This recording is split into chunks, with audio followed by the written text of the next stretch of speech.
Oke, kembali lagi dengan channel belajar online.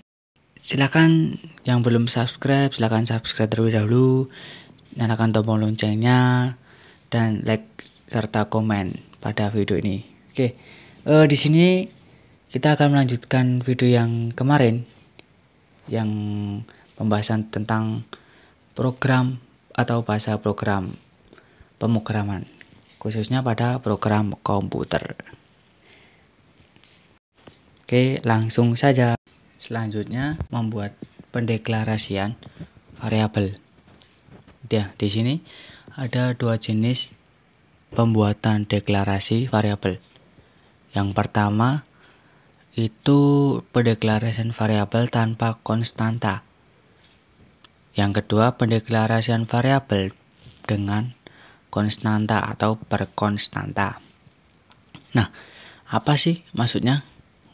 Oke, kita bahas. Pendeklarasian variabel tanpa konstanta adalah pendeklarasian biasa hanya perlu menuliskan tipe data diikuti nama variabelnya. Contoh int nomor HP, string nama, dan lain-lain. Nah, nomor HP ini disebut variabel dan nama ini juga disebut variabel. Nah, kenapa kok disebut konstanta? Karena tipe variabel ini itu inputannya ditentukan oleh user atau kita menginputkan sendiri. Jadi inputannya itu semau kita, berapapun nilainya. Itu yang tanpa konstanta. Nah, selanjutnya pendeklarasian variabel berkonstanta adalah penjelasannya hampir sama dengan tanpa konstanta. Hanya pembeda variabel ini itu nilainya langsung ditentukan. Nah, maksudnya gimana? Kita lihat ke contoh. Contoh char pi. Tipe data char dengan variabel pi sama dengan 3,14. Selanjutnya, tipe data integer dengan variabel nilai itu sama dengan 70. Nah, kenapa kok ini langsung disebutkan? Nah, itu tadi. Karena variabel ini berkonstanta. Jadi variabel ini itu langsung ditentukan nilainya berapa. Gitu. Dan user pun atau pengguna lainnya tidak bisa menginput secara acak ataupun secara semau kita berapapun nilainya. Karena apa? Karena variabel ini sudah berkonstanta atau sudah bernilai. Selanjutnya struktur program C++. Ada dua struktur yang paling penting dalam C++, yaitu header dan main program atau program utama. Apa sih itu header? Header adalah library atau kode atau kunci atau otak dalam sebuah program. Jadi header ini sangat penting ketika kita akan melakukan sebuah codingan atau membuat program. Ibaratnya gini. Ibarat header itu seperti kita mempunyai badan tapi tanpa kepala. Nah, jadi kan gak seimbang. Itu ibaratnya gitu. Jadi header ini juga sangat penting atau bisa dibilang paling pokok, paling utama dalam sebuah program. Oke, lanjutnya ke main program. Main program atau utama. Nah, di main program ini juga sangat penting. Kenapa?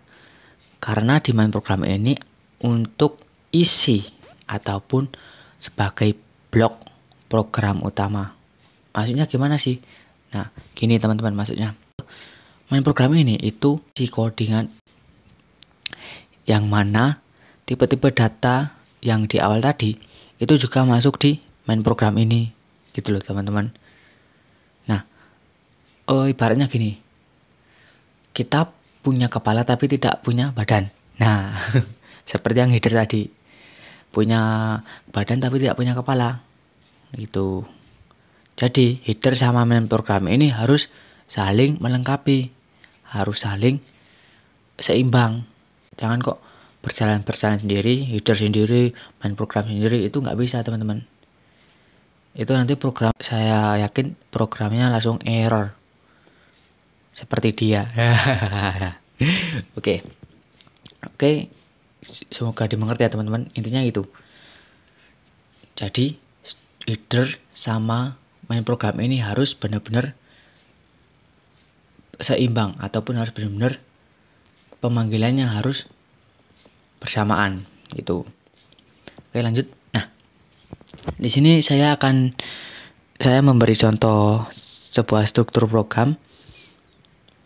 Kita lihat pagar include isStream using namespace std titik koma int kurung buka kurawal kurung tutup kurawal.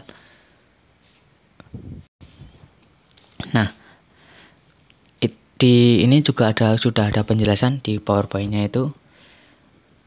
Header tuh yang mana sih? Nah, ini dia header.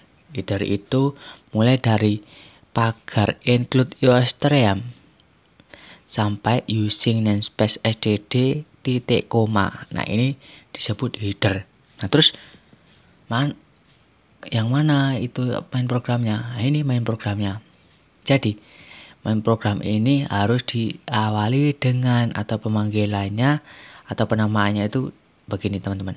Nih, int main kurung buka kurawal diakhiri dengan kurung tutup kurawal. Itu teman-teman. Oke, lanjut ke penjelasannya.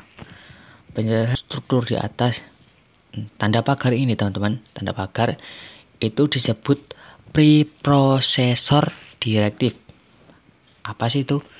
Preprocessor directive adalah perintah-perintah yang diberikan kepada compiler untuk melakukan definisi, misalnya untuk memasukkan file library dan lain sebagainya. Jadi sebelum kita menginclude sebuah library, itu kita harus diawali dengan tanda pagar atau processor directive. Nah, ini sangat penting teman-teman. Kenapa? Kalau semisal kita nggak pakai ini ataupun kelupaan, saya yakin program itu langsung error gitu. Nah, ya kalau teman-teman udah paham, errornya bagian ini, langsung dituju errornya ini, nah itu nggak apa-apa. Jadi teman-teman bisa langsung ngatasi. Nah, tapi kalau teman-teman dihadapkan sebuah program ternyata kurang satu saja tanda pagar, semua error, pasti teman-teman langsung bingung gitu. Nah, lanjut ke include isStream.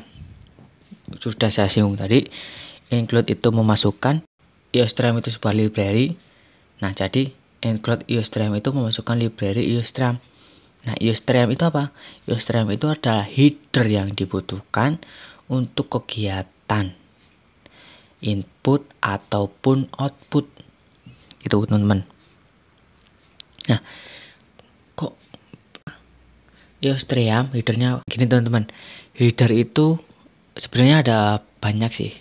Kalau kita temukan sangat-sangat banyak header itu. Nah, di sini kebetulan saya milih isStream karena apa? Karena ini selalu dipakai ataupun yang sering dipakai oleh seorang programmer. Karena kenapa? Karena ini adalah suatu library yang mana untuk input outputan dalam program gitu teman-teman. Nah, terus using namespace ini untuk mencetak outputan, jadi untuk menampilkan outputan hasil running program gitu, hasil running program kita gitu teman-teman. Lanjut, oh iya teman-teman, saya lupa sedikit. Jadi setiap selesai pengetikan ataupun saat mengcoding suatu program itu selalu diakhiri tanda titik koma. Itu teman-teman. Dan itu pun wajib. Nggak boleh kok sampai kelupaan, itu jangan. Nah, bagaimana sih titik komanya itu di sebelah mana? Nah, titik komanya itu seperti ini teman-teman. Nih, bisa tunjukkan dengan kursor ya. Ini teman-teman. Jadi harus selalu diakhiri titik koma. Gitu teman-teman. Nah, untuk biar teman-teman paham, insya Allah next video berikutnya kita akan membahas tentang praktik ya ataupun simulasi tentang bahasa pemrograman, khususnya C++, bahasa C++. Oke teman-teman, itu tadi slide terakhir dari saya. Ya, semoga sedikit materi ini bisa teman-teman paham. Kalau semisal belum paham, silahkan tambahkan di kolom komentar. Oke, insya Allah kalau ada waktu saya jawab pertanyaan teman-teman. Oke, sekian dari saya. Wassalamualaikum warahmatullahi wabarakatuh.